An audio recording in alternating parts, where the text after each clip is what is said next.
A widowed duke swore off love forever, until he saw a quiet girl teaching his daughter to read. The lie was a suit of armor, and Alastair Beaumont, the Duke of Blackwood, had not removed it in 5 years. A widowed duke swore off love forever, until he saw a quiet girl teaching his daughter to read. From the rain-streaked window of his study, he watched her arrive, a solitary figure dwarfed by the weeping gray stone of the manor. She clutched a worn satchel to her chest as if it were her only shield against the oppressive grandeur of his home, her posture straight despite the chilling wind. She was Miss Alara Vance, the 7th applicant for the position of governess, and likely as unsuitable as the 6 before her. They had all come chasing a title, a tragic story, a wealthy widower. They had seen his daughter, Lily, not as a child, but as a stepping stone. Alastair's heart, a cold, hard knot in his chest, had no room for such ambition. Grief had hollowed him out, leaving only cynicism and a fierce, protective love for his silent daughter. So he had devised a test, a deception born of desperation. He would not meet this woman as the Duke. He would be Mr. Croft, the estate's stern, watchful steward, and he would find someone worthy of his daughter's fragile trust, or he would cast them out like all the others. He descended the grand staircase, the marble cold beneath his boots, his face settling into a mask of indifference. The charade was about to begin. Alara met Mr. Croft in the cavernous main hall, where suits of armor stood like ghostly sentinels and the portraits of long-dead Beaumonts judged her from their gilded frames. The man was as formidable as the house, tall and broad-shouldered, with a severity in his dark eyes that made her want to shrink away. A faint, silvery scar cut through one eyebrow, a relic of some past violence that only added to his intimidating air. He spoke in clipped, impersonal tones, outlining her duties with the detachment of a man hiring a stable hand. There was no warmth, no welcome, only the weight of expectation. The castle felt less like a home and more like a mausoleum, steeped in a silence that was heavier than sound. He led her to the nursery, a vast, lonely room where the furniture was shrouded in dust sheets and the air was thick with disuse. In the center of it all sat Lily, a tiny, doll-like figure with her father's dark hair and her mother's haunted blue eyes. She did not look up. She did not speak. She merely stared at a single dust mote dancing in a stray beam of weak sunlight. The 6 previous governesses had tried to force her into lessons, into conversation, into a performance of childhood. Alara did none of those things. She quietly unpacked her few belongings, which included a slim volume of pastoral poems, its cover soft with wear. She settled into a chair near the window, a respectable distance from the child, and began to read aloud, her voice a low, steady murmur against the oppressive quiet. She read not for the girl, but for herself, a ritual of comfort in a place that offered none. Hours passed. Lily never moved, but Alastair, watching from a cleverly concealed observation slit in the wall, a remnant of a more paranoid age, noticed the child's head was cocked, her stillness now one of listening, not of absence. It was the first sign of life he had seen in months. He maintained the ruse for weeks, finding endless excuses to inspect the nursery's fireplace, check the window latches, or confer with her about Lily's non-existent progress in truth. He was studying her. He watched as Alara slowly coaxed the garden back to life, her hands, though slender, surprisingly capable as she cleared weeds from a neglected patch of earth. He saw her speaking softly to the plants, to the birds, to Lily, never demanding a response. One evening, a ferocious thunderstorm broke over the manor, the thunder rattling the ancient windows. Alastair found them in the nursery, huddled by the hearth. Lily was trembling, her face buried in Alara's skirts. Alara wasn't offering platitudes. She was telling a story, her voice a captivating whisper, about a brave little field mouse who used thunder to count the seconds until the sun returned. Alastair lingered in the doorway, unseen. The firelight cast a warm, golden glow over them, creating a small island of peace in the vast, dark house. For a fleeting, treacherous moment, he felt a pull toward that light, a yearning so sharp it was a physical pain. This was a mistake. His armor was meant to be impenetrable. The next day, as he discussed household accounts with her in the steward's office, his own grand study, hastily stripped of its most personal ducal effects, her gaze fell upon a silver-inlaid dueling pistol lying on the desk. It was a masterpiece of craftsmanship, far beyond the means of any steward. "A beautiful piece," she remarked, her curiosity gentle. He felt a jolt of panic. "A gift," he said stiffly, the lie tasting like ash. "From the late Duke's collection, for services rendered." She accepted the explanation, but a thoughtful frown creased her brow. That very afternoon, the Dowager Marchioness, his late wife's mother, swept into the manor like a Siberian winter. Lady Beatrice was a woman of iron will and glacial disapproval, and her sharp eyes immediately fixed on Alara. "And who is this?" she demanded, her voice dripping with condescension. Another temporary amusement for the child? The first true test had arrived, not from him, but from the world he'd tried to hide from. The dowager's presence curdled the fragile peace Alara had cultivated. Lady Beatrice saw Lily's silence as a failing and Alara's gentle methods as incompetence. "The girl needs discipline, not poetry," she snapped during one tense dinner, directing her ire at Alistair, who sat at the far end of the table, still playing the role of the humble steward. To his own astonishment, Alistair heard himself speak. "Miss Vance has the Duke's full confidence," he stated, his voice quiet but firm. "Her methods will be respected." The dowager's eyes narrowed, but she fell silent, momentarily thwarted. The lie had become a shield, not just for him, but for Alara. This realization unsettled him profoundly. To escape the dowager's oppressive scrutiny, he invented a new task, the organization of the main library, a wing of the house that had been locked since his wife's death. He told Alara he needed an educated hand to help him catalog the volumes for the absent Duke. For days, they worked in the hallowed quiet, the air thick with the scent of old paper and leather. It was an intimacy born of shared purpose. Their fingers would brush as they reached for the same dusty tome. Their shoulders would touch as they navigated the narrow aisles. They began to talk. She spoke of her childhood in a small vicarage, of her love for stories that could transport one from a gray world into a vibrant one. He, in turn, found himself speaking not as the Duke or the steward, but as a man. He told her of the campaigns he'd fought in, omitting his rank, describing the stark landscapes and the hollow feeling of survival. She listened with an empathy that demanded nothing, her gaze clear and direct. With every shared story, every quiet laugh, the character of Mr. Croft was becoming less of a performance and more of a refuge.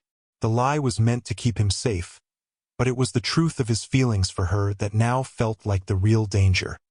The midpoint of their strange arrangement arrived with the force of a battering ram.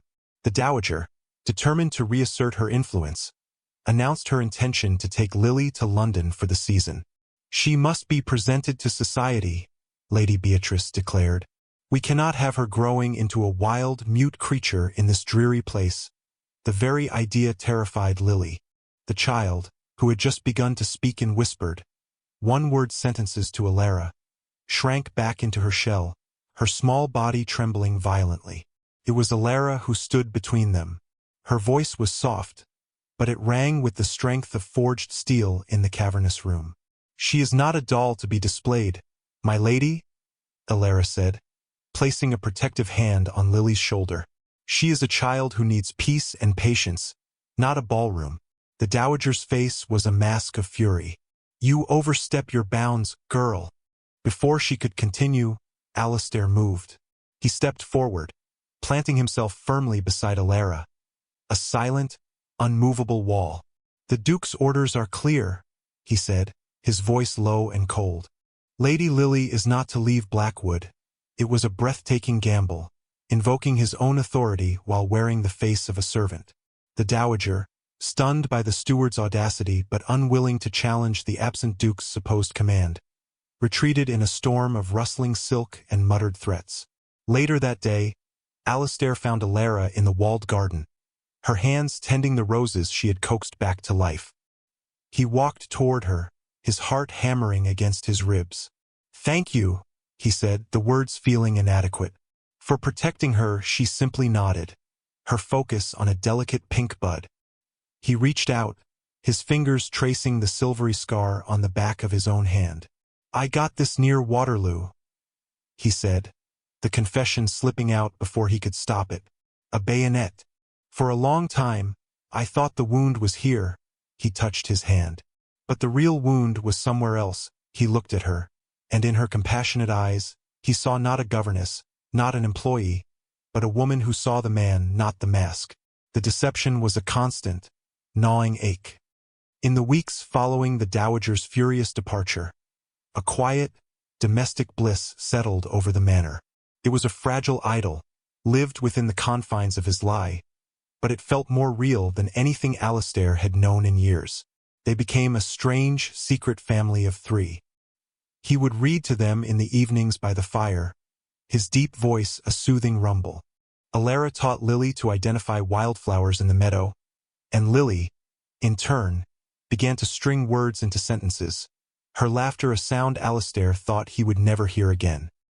He was no longer the Duke in his own home. He was simply Croft, a man falling irrevocably in love.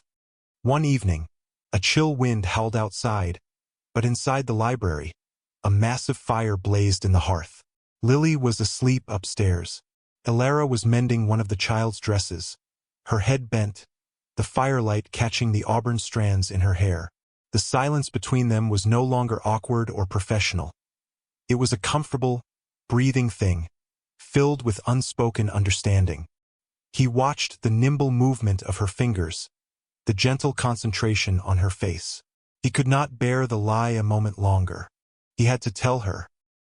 He crossed the room and knelt before her chair, taking the mending from her startled hands. "Alara," he began, his voice rough with an emotion he could no longer suppress. He saw the surprise, the question in her eyes. He didn't speak. Instead, he leaned in and pressed his lips to hers. The kiss was hesitant at first, a question, then deepened as she responded, her hand coming up to rest on his jaw. It was a kiss of profound tenderness, of desperate yearning, a moment of perfect, unadulterated truth built on the foundations of a catastrophic lie. He was lost. Their stolen peace was shattered by the screech of carriage wheels on the gravel drive. The dowager had returned, and she was not alone. With her was Lord Ashworth, a neighboring magistrate with a penchant for gossip and a cruel, knowing glint in his eye. They swept into the hall where Alistair, Alara, and Lily were preparing for a walk.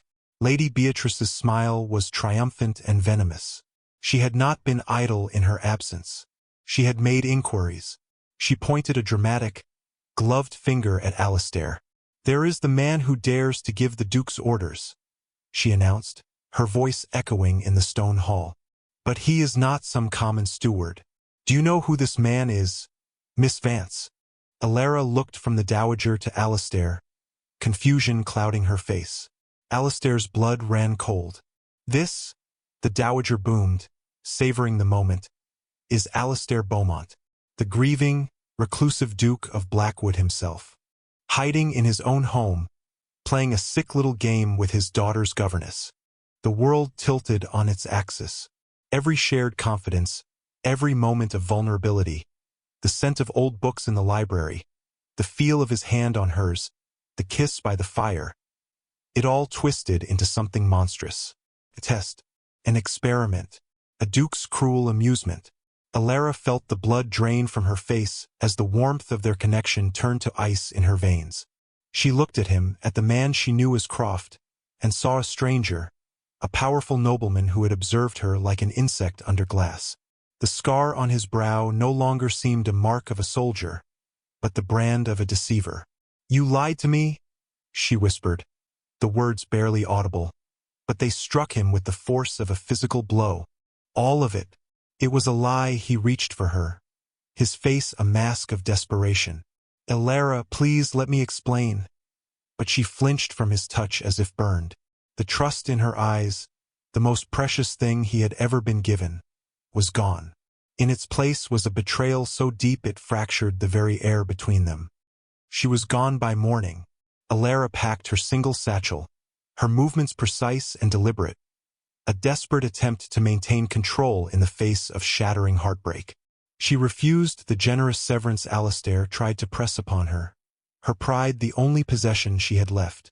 "I will not be paid for my own humiliation, Your Grace," she said, the formal title a blade she twisted in his heart. He stood helpless in the grand hall as she walked out of the manor, her back straight, never once looking back. The heavy oak door closed with a deafening finality, plunging the house back into the cold, suffocating silence he had once cultivated. But now it was not a refuge. It was a prison of his own making. Lily wept for days, her newly found voice lost once more to a grief she couldn't understand. Alistair, in a blaze of cold fury, banished the dowager from Blackwood forever, but the act brought him no satisfaction. He was utterly alone with the wreckage of his choices. Meanwhile, Elara found a small, damp room in the village, taking in sewing and mending to survive. Each stitch was a penance, a reminder of the life she had briefly touched. She was heartbroken, but she was not broken. She would not be the tragic heroine in a Duke's melodrama. She would endure. Weeks bled into a month. Blackwood Manor was a tomb again, but this time Alistair felt every inch of its cold emptiness. The silence mocked him. Lily's vacant eyes accused him.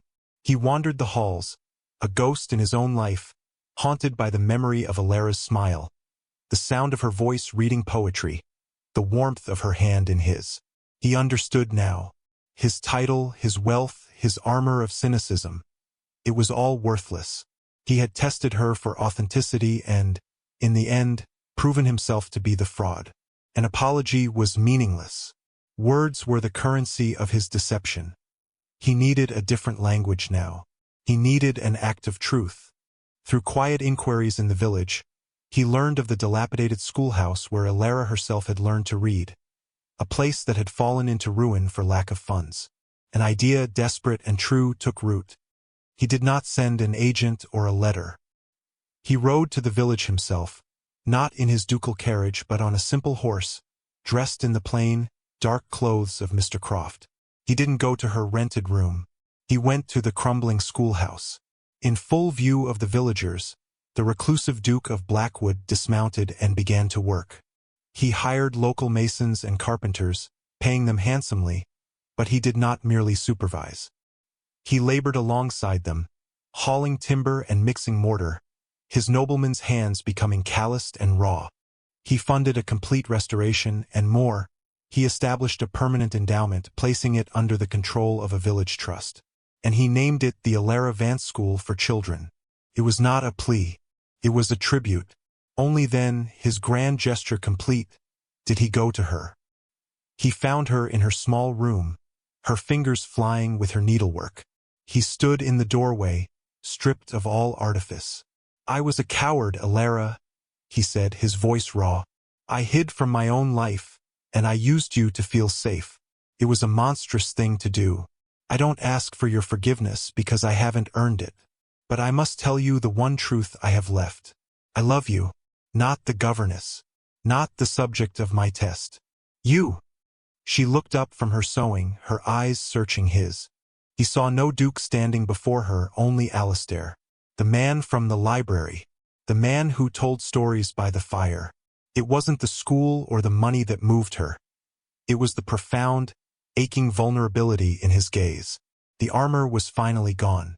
She set her work aside and rose, taking a tentative step toward him.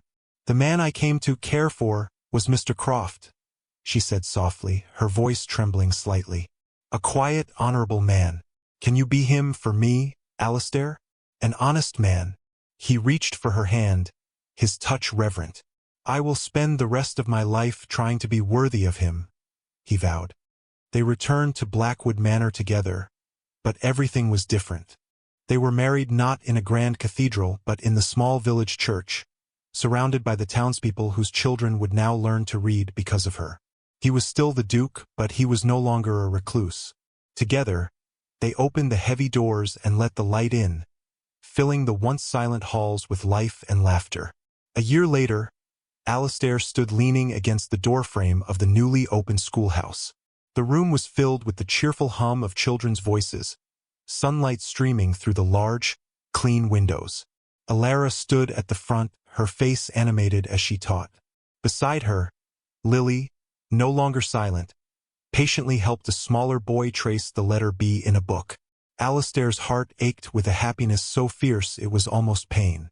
He was no longer hiding in the shadows of his own home. He had found his place in the light. Alara looked up, her eyes finding his across the busy room, and she gave him a smile.